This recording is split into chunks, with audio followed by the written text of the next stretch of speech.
নমস্কাৰ চতুৰ্থ শ্ৰেণীৰ ছাত্ৰ ছাত্ৰীসকল, আজি তোমালোকৰ দেওবানী সংস্কৃতৰ ষষ্ঠ পাঠ কুটুম্ব পৰিচয় বিষয়ে আলোচনা কৰিম। এই পাঠটোত কুটুম্ব নিজৰ পৰিয়ালৰ কথা কৈছে। ইয়াত ধুনীয়াকৈ দিয়াই আছে, তথাপি এবাৰ বুজাই দিবলৈ চেষ্টা কৰিছোঁ।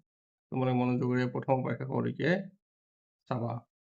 কুটুম্ব মানে পৰিয়াল।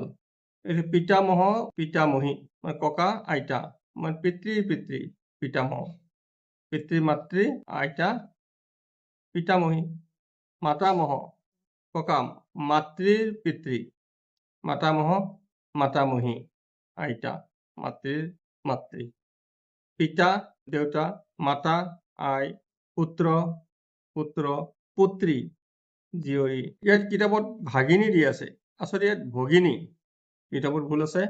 ভগিনী মানে ভনী, ভ্ৰাতা ভাই, অগ্ৰজহ দাদা বা ককাইদেউ, অনুজহ ভাইটি, অগ্ৰজা বাইদেউ, অনুজা ভনী, কনিষ্ঠা সৰু, জ্যেষ্ঠ মানে ডাঙৰ, পৌত্ৰ নাতি, ইয়াৰ পুতেকৰ ল'ৰা নাতি, পৌত্ৰী নাতিনী মানে পুতেকৰ মানে পু নাতি পু নাতিনী, দহিত্ৰ নাতি, একে পৌত্ৰ মানে নাতি, দহিত্ৰ মানে যি নাতি, দহিত্ৰী যি নাতিনী, ভাতৃজায়া বৌ হ'ব পাৰে, ভাই বোৱাৰী হ'ব পাৰে, ভাতৃজহ ভতিজা, ভাতৃজা ভতিজী, পিতৃব্য খুৰা বা দদাইদেউ, মাতুলহ মামা, মাতুলানী মামী, শ্বশুৰহ শহুৰ,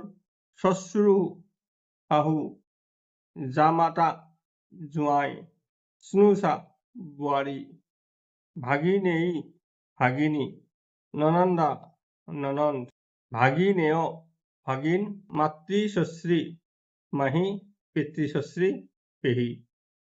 ইয়াত প্ৰয়োগো দিয়া আছে, মানে নিজৰ যিবোৰ সম্বন্ধ আছে সম্বন্ধখিনিৰ প্ৰয়োগ, মানে কি কি প্ৰয়োগ কৰিছে। ইয়াত মোৰ দেউতা কি কৰিছে, মোৰ মাতা কি কৰিছে, মোৰ ককাইদেউ কি কৰিছে, এইখিনি প্ৰয়োগ ইয়াত দেখুৱাই দিছে উদাহৰণস্বৰূপে। আৰু তোমালোকৰ যদি কিবা ইয়াত থকাৰ বাহিৰেও দৰকাৰ হয় বা তেনেকুৱা প্ৰয়োগ কৰি দেখুৱাব লগা হয়, তোমালোকে কমেণ্টত জনাব পাৰিবা। ইয়াত আছে 1 নম্বৰ, মম পিতা কাৰ্যালয়ম গচ্ছতি, মানে মোৰ দেউতা কাৰ্যালয়লৈ গৈছে। 2 নম্বৰ, মম মাতা ভোজনম পশ্যতি, মোৰ আইয়ে বা মায়ে ভোজন বনাইছে। 3 নম্বৰ, মম অগ্ৰজ বিদ্যালয়ম গচ্ছতি, মোৰ দাদাই বিদ্যালয়লৈ গৈছে। নম্বৰ 4, মম অগ্ৰজা মহাবিদ্যালয়ে পঠতি। আগত 3 নম্বৰ আছিল মম অগ্ৰজ, অগ্ৰজ মানে দাদা, অগ্ৰজা মানে বাইদেউ, মোৰ বাইদেউ মহাবিদ্যালয়ত পঢ়ে। নম্বৰ 5, অদ্য পিতামহ পিতামহী চ গৃহে স্থ, অদ্য মানে আজি, পিতামহ ককা আইতা, চ মানে আৰু, মোৰ আজি ককা আৰু আইতা ঘৰত আছে।